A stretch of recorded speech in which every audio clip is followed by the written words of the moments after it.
هاوڕێیانی خۆشەویست، ئێستاش بە بۆنەی ڕۆژی نۆی خەرمانان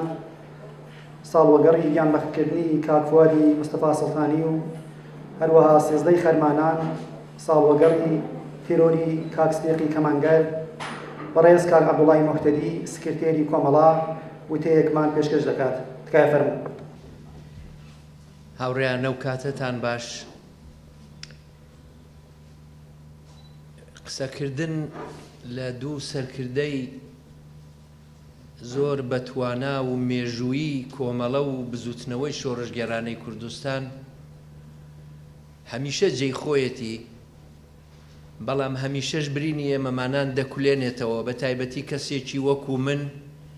کە شانازی ئەوەم هەبوو لە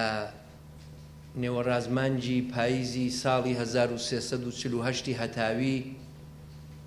واتە 1969 زاینیەوە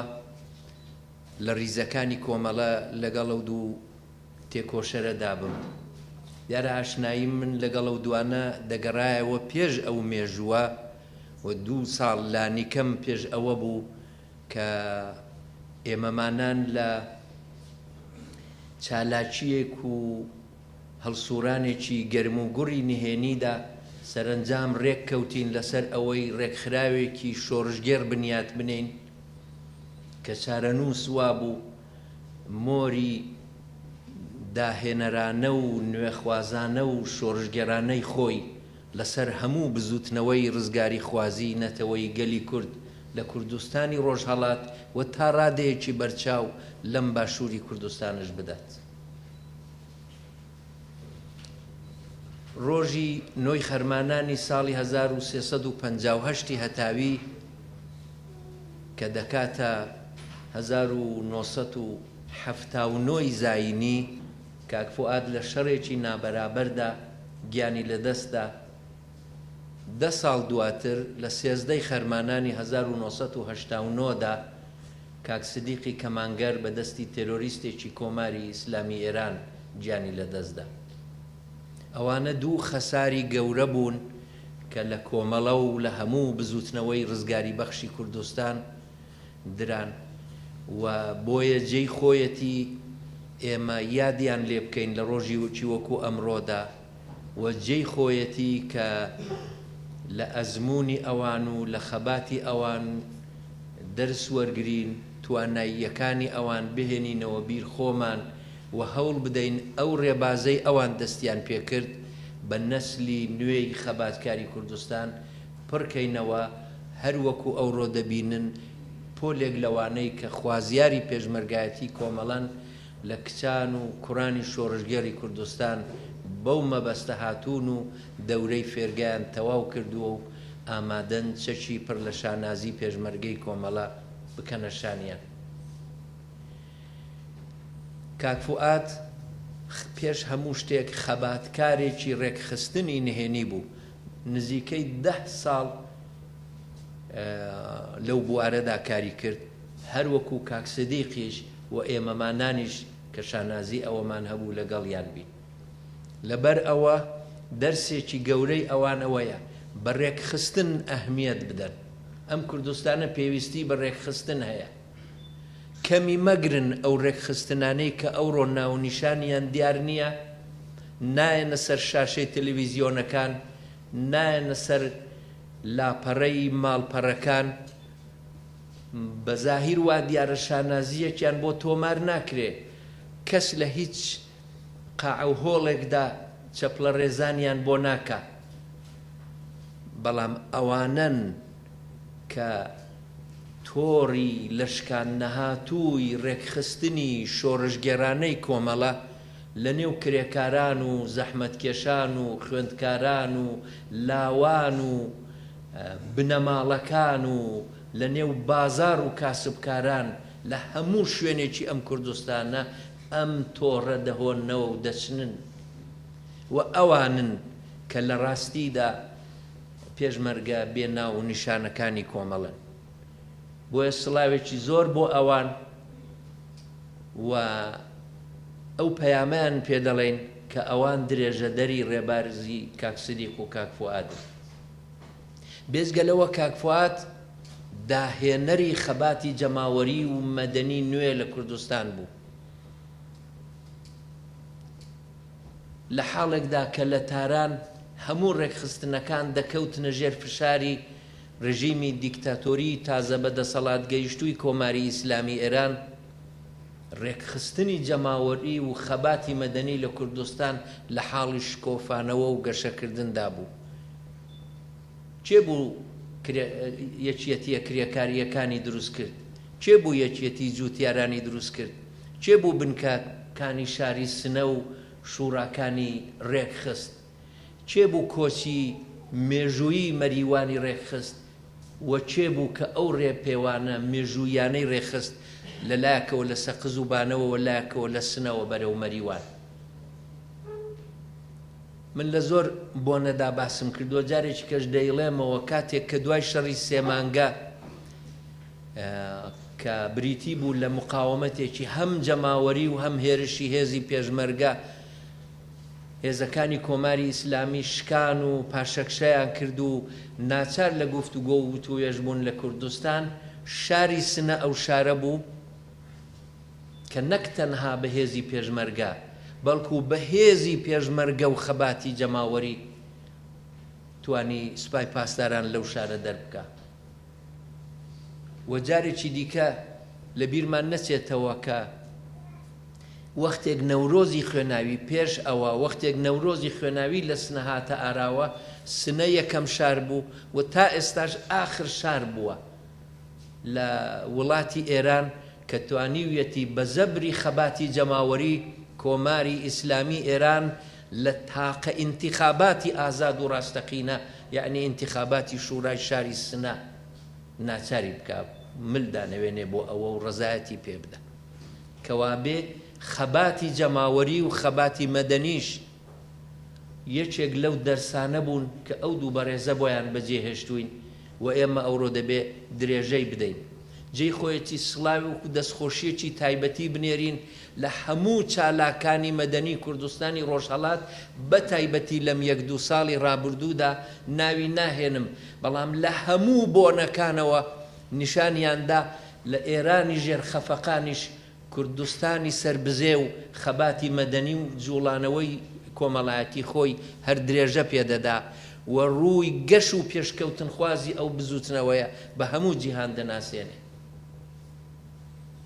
ئەو دوو تێکۆشەرەی کە ڕسمەکانیان وێنەکانیان لێرەیە و ئەمڕۆ ئێمە ڕێزیان لێ دەگرین و یادیان دەکەین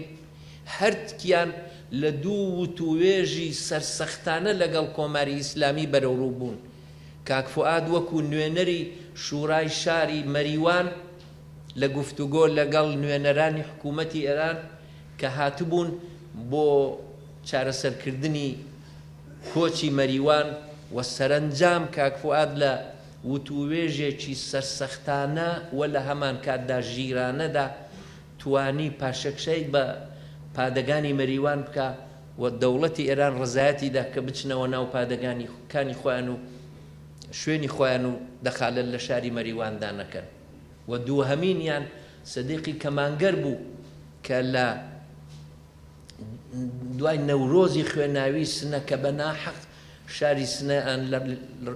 لایەن پادەگانەوە تۆپباران کرد و خۆمپارەباران کرد هەموو شار نەک بڵێ هێزی پێشمەرگە هەموو شاریان تۆپباران و خۆمپارەباران کرد و شار بە قسەی سەدیقی کەمانگەر شاری سنە ڕاپەڕی ئەو فەرماندە و ڕێبەرێکی ڕاستەقینەی بزوتنەوەی جەماوەری و ڕاپەڕینی جەماوەر بوو لە کوردستان لە خۆوە نییە کە لەقەبی زمانی ئاگرینی شۆڕش دراوە بە سەدیقی کەمانگەر ئەو بوو خەڵکی خۆڕۆشاند دەستی کردەوە لە بەرابەر هێرشی بە ناحەق و بێپاساوی پادەگان بۆ خەڵکی شاری سنە و خەڵکی لە حاڵەتی دەستەوەستانی و بەستە زمانی هێنایە دەرێ کردنیە خەڵکێکی ڕاپەڕی و کە وایان کرد هەموو ڕەهبەری دەستگای ڕەهبەری ئەو وەختەی ئێران بێجگە لە دوو کەس شەخسی خومەینی و جێگرەکەی منتەزیری ئەوی لێ بەدەر هیچ تاچێکی سەرانی کۆماری ئیسلامی نەبوو کە بۆ وتوێژ لەگەڵ کورد نێنەسنە و لەو وتوێژەدا بوو کە سەدیقی کەمانگەر کە توانای خۆی لە ڕێکخستنی نهێنی توانای خۆی لە ڕاپەڕاندنی خەڵک ئیسبات کرد بوو ئەم جارە لەو توێژدا توانایی بێوێنەی خۆی نیشاندا ئەو پارێزەر بوو وەکیل بوو بۆیە توانایی قانونیشی بۆ دیفاع لە قەزیەی کورد و لە ڕاپەڕینی خەڵکی سنە نیشاندا دواتر وەختێک لە 28 گەلاوێژی ساڵی دواتر لەلایەن خومینیەوە فەرمانی هێرشدرا بۆ سەر کوردستان ئەم دوانە بوون ئەم جار بە سەرکردەی هێزی پێشمەرگە هێزی پێشمەرگەیەکی کە بۆ هەمیشە سەروەریەکانی خۆی لە دڵی خەڵکی کوردستاندا و لە مێژووی کوردستاندا تۆمار کردووە و ئێستاشی لەگەڵ بێ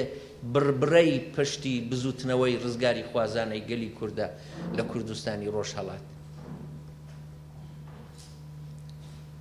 بەداخەوە تەمەنی پێشمەرگایەتی کاک فواد و سەرکردایەتی ئەو لە هێزی پێشمەرگەدا کەم بوو و کاک سدیقیش 10 ساڵ دواتر لەم کوردستانی عێراقە بەدەستیەکێک لە تێرۆریستەکانی کۆماری ئیسلامی ئێران شەهید بوو گیانی لەدەستدا بەڵام ئەزموونی ئەوان لە هێزی پێشمەرگەدا ئەزمونێکی کەم نییە هەموو کەس دەزانێت ئەوە شانازیەکی گەورەیە بۆ کۆمەڵە کە یەکەم هێز بوو لە کوردستانی ڕۆژهەڵات ئەو ڕۆژەی کە سەعات 2 دوای نیوەڕۆ لە ڕادوێی تارانەوە فەرمانی هێرشی خومینی کرا شەوی بەسەردا نەهات کە ڕاگەاندنی کۆمەڵە درا و بڕیاری مقاومەتی هەمەلایەنە یەک لەوانە مقاومەتی چەکداری هێزی پێشمەرگە ڕاگەیاندرا لەلایەن کۆمەڵەوە با پێتان بڵم ڕاستە لەو ڕۆژەدا مقاومەتی پێشمەرگە ڕاگەیاندرا بەڵام ئێمەمانان دەمانزانی وەکو کۆمەڵە دەمانزانی کە درەنگ یازوو کوردستانی ئازاد و سربەست حتمەن دەکەوێتە ژێر هێرشی ڕژیمی کۆنەپەرستی کۆماری ئیسلامی کە پاوان خواز بوو و نەیدەویست خەڵکی کورد بە مافەکانی خۆیان بگەن هەر بۆیەش 3-4 مانگ پێش ئەوە 2 دەورەی فێرگەی پێشمەرگایەتی کۆمەڵە پێش ئەو هێرشە بە نهێنی لە ناوچەی سەردەشت لە ئاڵۆتان و لە شوێنێک بە نێوی گۆڕەومەر 2 دەورەی هێزی پێشمەرگایەتی کرانەوە کە لە هەموو کوردستان کادرەکانی ئەو سەردەمەی کۆمەڵەمان لە هەر شوێنە و لە هەر ناوچەیە 2-2-3 کۆ کردبەوە و لەو دارستان و لێڕەوارەدا دەورەی پێشمەرگایەتیمان پێدەبینین دەورەی سەرەتایی فێرگەی پێشمەرگایەتی بۆیەش تەنها ڕاگەیاندنەکە و تەنها ئیرادەی سیاسی بۆ وەستانەوە و مقاومەتی پێشمەرگە نەبوو بەڵکو خۆتەیارکردن بە زانستی پێشمەرگایەتی و بە تەکنیکی پێشمەرگایەتی و فەن و فنوونی پێشمەرگایەتیشمان لە پێشدا بیر لێکردبووەوە وەختێک هێرشکرا ڕاستە زۆر نەبوون بەڵام 40-50 کەسێکمان بوو لە کادرەکانی خۆمان کە هەر ئەوانە بوون یا بە مەسئولان و بەرپرسانی سیاسی هێزی پێشمەرگە یا بە فەرماندەکانی داهاتووی هێزی پێشمەرگەی کۆمەڵە لە کوردستان بۆیە چ لە ڕێکخستنی نهێنی چ لە خەباتی جەماوەری چ لە دنیای وتوێژ و سیاست و هەروەها چ لە پێشمەرگایەتی ئەو دووڕابەرەی کە وێنەکەیان لێرە دەبینین پێشەنگ و مامۆستای ئێمەمانان بوون پەیامی من بۆ هەموو جوانانی کوردستان ئەوەیە کە لە هەموو بوارەکاندا لەو دوو سەرکردەیە فێر بن ئێستاش باوەشی کۆمەڵە ئاوەڵایە بۆ هەموو ڕێکخستنێک بۆ هەموو تێکۆشەر و چالاکێکی مەدەنی بۆ هەموو سیاسی کارێک بۆ هەموو ڕۆشنبیرێکی شۆڕژگێر و بۆ هەموو لاوێکی کە ئامادە بێت چەکی پڕ لە شانازی پێشمەرگایەتی کۆمەڵە بکاتەشانی بەخێرهات لە کۆتاییدا بەخێرهاتنی ئەو پۆ لە پێشمەرگە تازەیە دەکەم کە هاتوون ئەمڕۆ چەکی خۆیان وەرگرن و فێرگەی پێشمەرگایەتیان بە سەرکەوتوانە کۆتایی پێهێناوە و دەڵێم هیوادارم نمونەی ئەوانە هەر بەردەوام و هەر زۆر بێ لە کوردستان سەنگەری مقاومەتی کوردستان بە هیچ جۆرە هەڕەشەیەک تێک ناشکێت هەر وەکو ئەزمون سابتی کردووە تازە ئاسۆی ڕوونی کورد لە هەموو ڕۆژهەڵاتی ناوەڕاست لەوە گەشتر و ڕوونترە و دۆزی کورد لەوە پەرەسەندووترە کە بتوانرێ بە هەڕەشەی سوپای پاسداران یا کەسی دیکە لە گۆ بچێ و لە بار بچێ تازە گەلی کورد تامی ئازادی چەشتووە و بەرەو لووتکە بەرزەکانی ڕزگاری لە هەندێک پارچە و سربەخۆیی لە هەندێک پارچەی دیکە هەنگاو دەنێت سوپاس بۆ هەموو لایەکتان